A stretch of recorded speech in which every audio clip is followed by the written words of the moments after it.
Hi everyone. I'd like to welcome you to the introductory video for the History of Christianity 2 course. As the name says, this course will continue to explore the history of the Christian Church from the point where the first history course ended until the present, and we'll stop this course at the present simply because I don't know the future. This course will cover the history beginning with the Protestant Reformation. If you've not taken the History of Christianity 1 course, I suggest you take that one first so that you don't come in at the middle of the story. And I think you'll get much more out of this course after you've worked through the first one.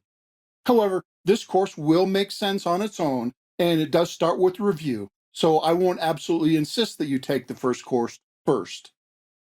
Now, I need to introduce myself. My name is Brad, and I'll be your instructor for this course. I've been teaching this material at the college level for decades now, and students have found it helpful not only to learn history, but also to find application to their current lives. Now I'm making this material available for free for the benefit of individuals and churches, and I hope that you'll have a similar positive experience with this course. And speaking of you, let me explain who this course is designed for, who should take this course. Like I mentioned, this has been taught at the college level, but I've restructured it to be used by a broad spectrum of students. This course is an introductory survey overview of the history of Christianity, and it does not require any prior knowledge of the subject. So this course is appropriate for those with no background and experience with historical study. And I also believe this course will be beneficial to those who have some exposure to Christian history, because it is intentionally different than many standard approaches to church history, which I'll come back to in a minute. This course has been designed in 2 forms, one with activities to be used by an individual going through this material on their own, and one form with activities to be used by a group of people going through this material together.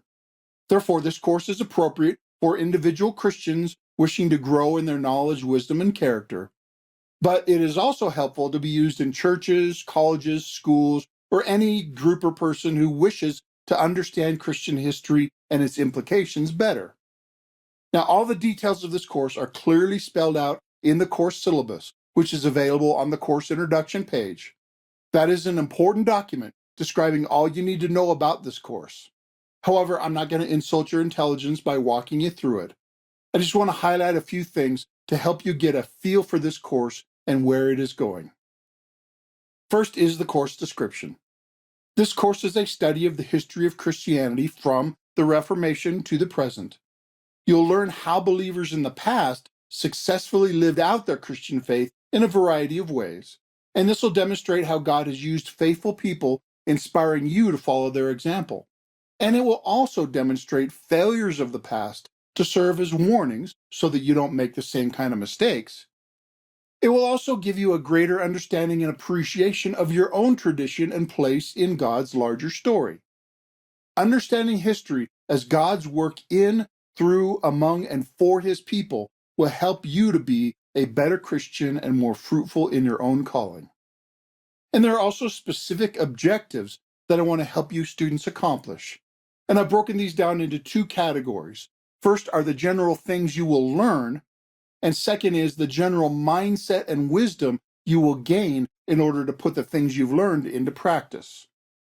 In terms of the cognitive objectives, that is what you will learn, upon completing this course, the student should be able to generally understand the world in which all of this history took place, understand how the church developed from the Reformation until today, understand how philosophical and political changes impacted the development of the church, know the key people in this larger history, know the key doctrines of this period and how they were formed and why they matter, understand how influential the Reformation was and how it influences subsequent history, understand the various ways the church struggled with different challenges from rival philosophies, religions, and worldviews, describe the nature, successes, and failures of the church in its different expressions around the world, and notice the ways that God was working through all of this in this period.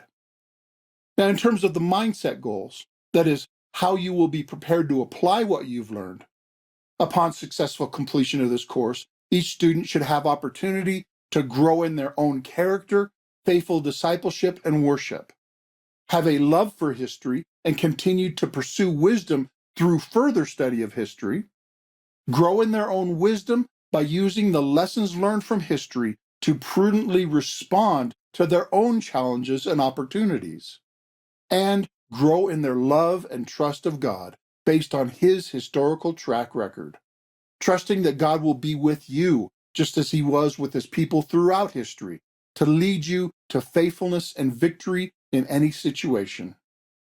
Now, all of these objectives will become clearer as we work through this course, and the reasons why all of this is important will be reviewed in the first lecture. Now, I want to address the nature of the course itself.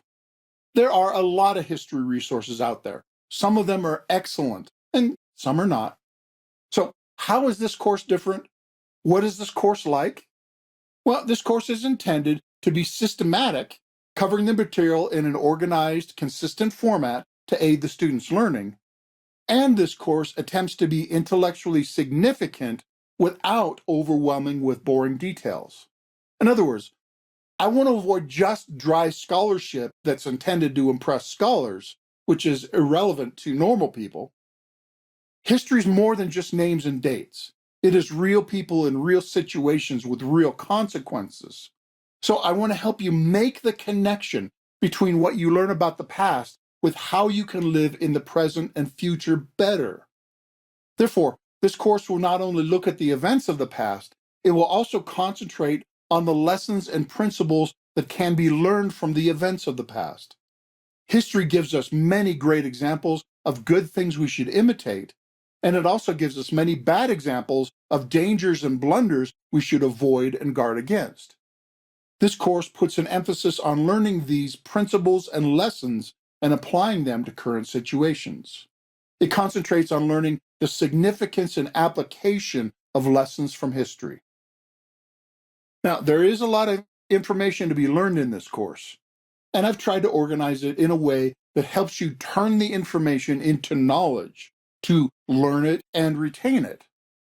But not only that, you would turn knowledge into understanding by thinking through the significance and application of what you're learning. And finally, that your understanding will turn into wisdom by putting these principles into practice in your own life and ministry. And this course intends both to cover the big picture of Christian history, but also to delve into some of the details on some topics. And that leads into a description of the overall format and approach that this course will take.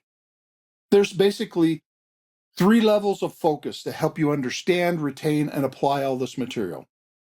We're going to get a big picture view of a lot of stuff. There won't be much detail, just the highlights in order to grasp the framework of important events and trends.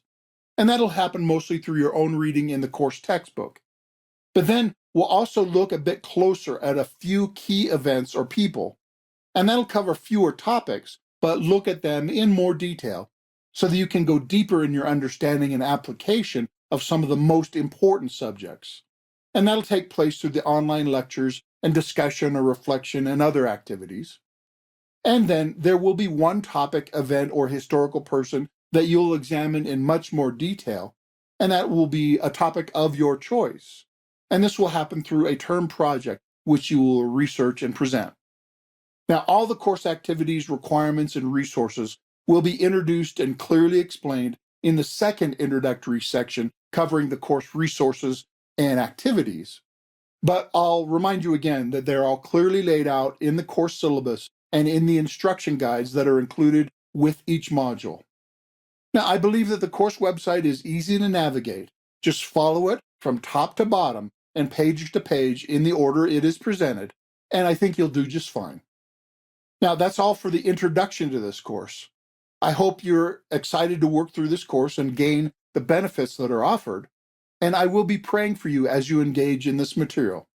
And I pray this course will be a blessing that will help you to grow more into the person God has created you to be. And as I mentioned, the next introductory section will explain all the course resources and activities in much more detail. and I'll see you there. Thanks for watching.